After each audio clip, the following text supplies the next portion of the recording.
So, as you may know, we are, during Lent, studying a book, Gifts of the Dark Wood, which I will admit sounds a little bit like a Harry Potter sequel, Harry Potter and the Gifts of the Dark Wood.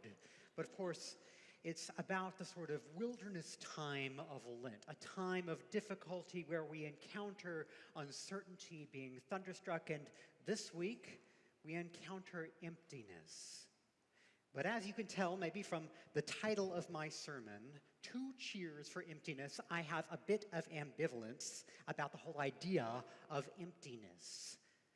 Part of it has to do with the way that, we theater people talk about emptiness and emptying. We have a special word for it. You've probably heard of it, catharsis, right? Like when you go to see a very sad movie and you have a good cry and you're sort of, I feel better. It's a healing sort of thing, right? But the word catharsis in Greek, and fair warning, there's going to be a lot of Greek words today, PhD piled high and deep. Well, anyway, so catharsis, the literal word, it doesn't mean so much healing as purgation, right? So if I'm in a city that's being cursed by the gods and I locate the guy who's responsible for the curse and I cast him out of the city, that is purgation. Not very pleasant. It's also the word that's used medically for the forceful expulsion of bodily wastes. That is purgation. And so when we apply it to sort of watching a sad or scary thing, then think like ugly crying, right? Like that kind of purging of emotions. It is not something that I particularly like to do. Similarly, just as I don't like emptying, I don't particularly like being empty. That when I describe myself as empty, those are not good ways to describe myself. I'm burned out, I'm running on empty, I'm used up, I'm drained. Maybe I've run out of caffeine, maybe I've checked the news, maybe I've checked my bank account, maybe I've gotten some bad news from a friend, maybe I've gotten some bad news from a doctor. Maybe I've checked the news. Maybe I've checked the news. And I feel empty, I feel drained, I'm all catharted out. It's this kind of emptiness, I think, that Peter was trying to avoid on Jesus' behalf, right? So Jesus says, look, I am going to be going to Jerusalem, and at Jerusalem, guess what is there? There is going to be suffering, betrayal, torture, and death. And then Peter jumps right in. You've heard of maybe mansplaining, where we men can sometimes explain to women, well, here's how sexism works. Let me explain that. Well, Peter is sort of human-splaining to Jesus, right? So, Jesus, I know you're God and everything, but, you may want to avoid this suffering. And Jesus snaps right back and says, get behind me, Satan, which is, it sounds so harsh. I mean, imagine your mentor, your best friend calling you Satan. Now, I should say, right, that Satan here doesn't mean demons so much as it's like a technical term for the adversary, an obstacle in your way. So Jesus is clearing away a sort of path. He's shutting down an easy escape route, an easy avoidance. He's saying the only way out is through. And here it is, I'm going to be going. And then he follows that. He doubles down. He calls everyone together. And he has that list of scary paradoxes. How if you want to save your life, you have to lose it. You have to take up your cross and follow me. My way is difficult. I'm going to Jerusalem. It is going to be very difficult. Spoilers, he's right. It does not go well for Jesus in Jerusalem. He is, in fact, betrayed. He is, in fact, tortured and tried. He is, in fact, hung on a cross, as we know. He is executed. It is awful. In that speech to Peter, in that speech to everyone, we see Jesus doing a bit of emptying, right? There's a more highfalutin word when Jesus sort of empties himself. It's called kenosis. It's Greek, right? It just means empty, right? But the ancient church used that to name the fact that, okay, so this is God on earth, God God, the all-powerful God. We see Jesus doing miracles. Right after this, in the next verse, we see him transfigure. He becomes like divine. Jesus has all this power, and yet to get from where he is to Jerusalem, to Good Friday, he has to empty himself, kenosis, of divine power and privilege. And it is not a pleasant process. Like catharsis, it involves some ugly crying, sweat drops of blood. Lord, let this cup pass from me. And then on the cross, my God, why have you forsaken me? It is an emptiness that Christ feels. No wonder Eric Elnes, who wrote the book, Gifts from the Dark Wood, he says, the cross for me is like a black hole, a gravitational singularity of torment and suffering and pain that drags us forward, drags us into it. We can't see what's there. Even light can't escape.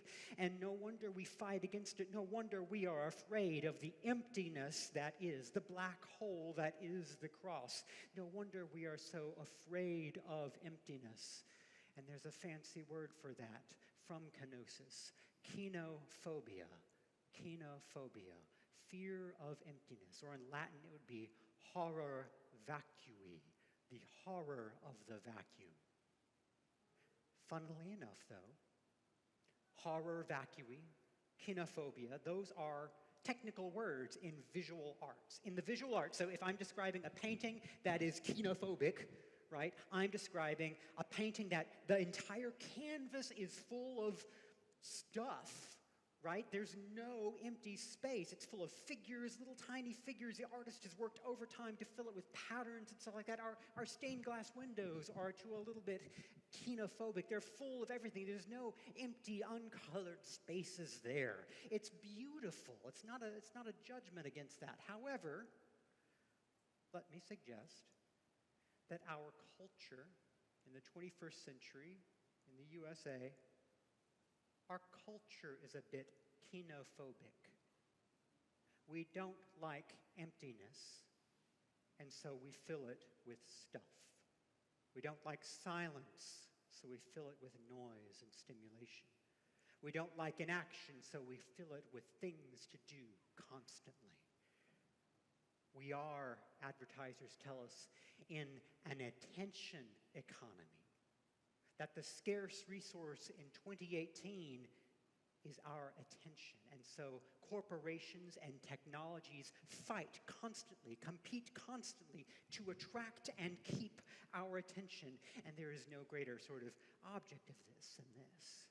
That's why Dr. Fletcher, at the beginning of his class, he says, mean old Dr. Fletcher does not allow screens in class. No laptops, no tablets, no smartphones. Please put them away. And there are many reasons for this, but what I tell them is, look, Mark Zuckerberg and Facebook, they have spent billions of dollars in research and development, all to attract and keep your attention. Dr. Fletcher is great and, dare I say, handsome and brilliant, but Dr. Fletcher does not have billions of dollars to keep your attention, so I cannot compete. And let me be honest, right? I would totally be distracted no matter who was up there. I mean, my gosh, look, I see someone has emailed me already. There are things to do. Isn't it the first thing that we do when we wake up is to look at something like this, to see who's emailed us, to check our messages, to check our schedules? When someone asks, are we free to do something, we have to check and constantly check. We get bothered to update us about how not only what's coming up for our schedule, but what are our friends doing? We get push notifications. Someone said that's the most common hallucination that humans have now, is like, oh my gosh, was that my phone? Right? That's a sort of common thing. We are full in our life of stuff. We have filled up our lives with stuff, and let me tell you, it is sometimes just exhausting. That's where we get this idea of burning out. Note how I recognize, someone mentioned this in the Wednesday morning class, that those times when I can describe myself as empty, as just drained, I can talk about this when I'm venting to someone, I'm just feeling so drained. It's just like, I make this gesture of how full I am, right? The times when I feel the most drained, those times where I would say that I am in the center of empty, are those times when I have so much to do, so many things that I just would, I just cannot adult today. I just can't. I am going to Netflix today. I'm going to do something else, or maybe I'm going to get it all done, and I just burn myself out. Not to scare you, but that sense, that's actually one of the 7 deadly sins. I know Methodists don't usually talk about the 7 deadly sins, and maybe you didn't come today. It's like, I didn't expect to hear about the 7 deadly sins. I'm only going to talk about one, though, so it's okay. And let me Methodist it up for you a little bit. So by 7 deadly sins, that's what the ancient church fathers and mothers called, they didn't say deadly, they said capital sins. They're at the top of the capitum of the column of sins. They're very important. And I was listening to a minister preach about one of them, and he said, really, sins isn't quite right. They're more like temptations, 7 primary temptations that the ancient church fathers and mothers, they write about these things rather as like a gateway drug, a slippery slope into a habit of life that can be terrifying and bad. And I don't know, the 7 deadly sins, that feeling of being just so busy and having so much to do. Anyone hazard a guess about which 7 deadly sin that is? It is sloth, right? Sloth, busyness is laziness. Oh my gosh, there's another one of those stupid paradoxes. Here's the thing, sloth isn't a really good translation of the original. The original is, the Middle English word would be axidy, but the Greek would be acedia. Acedia is the name of this. And it is not so much laziness, it literally means not caring. And the sense isn't laziness, the sense is despair. The sense is, I have so much to do. It is so overwhelming. I give up. I choose not to care. It is the avoidance strategy. It is the exit. It is the I can't even. It is the giving up. It is the burning out. And it is, for the church fathers and mothers, one of the deadliest temptations. It's right up there with pride. Pride is, of course, where we displace God. We think, I can God better than God can, and I put myself in God's place. Acedia is another kind of ungodding. But instead of displacing God, we displace God's power and goodness. Sure, there's a God, but what good can God do? I give up on the hope that God can be anything other than distant and silent. And where are you, God? This is, for me, personally, a particularly pernicious temptation. I struggle with depression. Depression is not exactly the same as acedia, but there's lots of overlap. Both have that sense of it will never get better. This is a sort of classical Christian conundrum. If there is God, why is there suffering? If there is God, why is there evil? Why are there tornadoes and tidal waves and school shootings and racism? Why does my mother die of Alzheimer's? Why is there cancer? Why, God? Surely God can be either all-powerful or all good, but not both, not both. And so for some people it becomes easier simply to say, you know what, the whole God thing, that's a Hallmark Channel sugar pill that we take to get through life.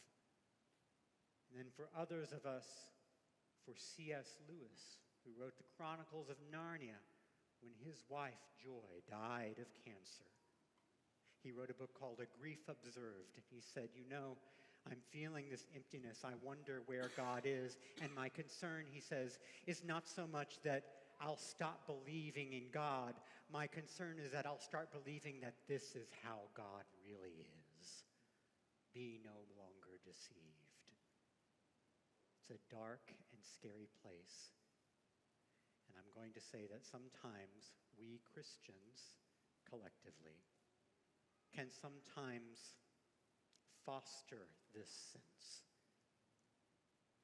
One writer, she's a professor at Duke Divinity School, Kate Bowler. She was diagnosed with stage 4 cancer, and she writes about her husband getting a knock on the door one time, and he opens the door, and there is their neighbor, just a wonderful, nice person, and the neighbor says one of those things that we Christians sometimes say when we are threatened by the emptiness that another is experiencing. We say one of these things like, well, you know, there's a plan for everything. Well, there's a reason for everything. They're in a better place. God just needed another little angel. My father, a pastor, always begged his congregations, please do not say anything like that to someone who is suffering. And this person said, everything has a reason. And her husband said, I'd love to know what it is. And she said, what? I'd love to know the reason. He said, why my wife is dying. And of course, there is not an answer we can give to that. I do not know the answer to that. Kate Bowler, the writer, she says, I don't know the answer to that either. You know, there are two realities. Life is so beautiful, and life is so hard. Life is so beautiful. Life is so hard. This is our Lenten paradox. Remember, you are beloved of the Creator of the universe, and remember, you are dust, and to dust you will return. Between these two truths, there is a space. There is an emptiness, a tension that is so scary to us that we seek to fill it.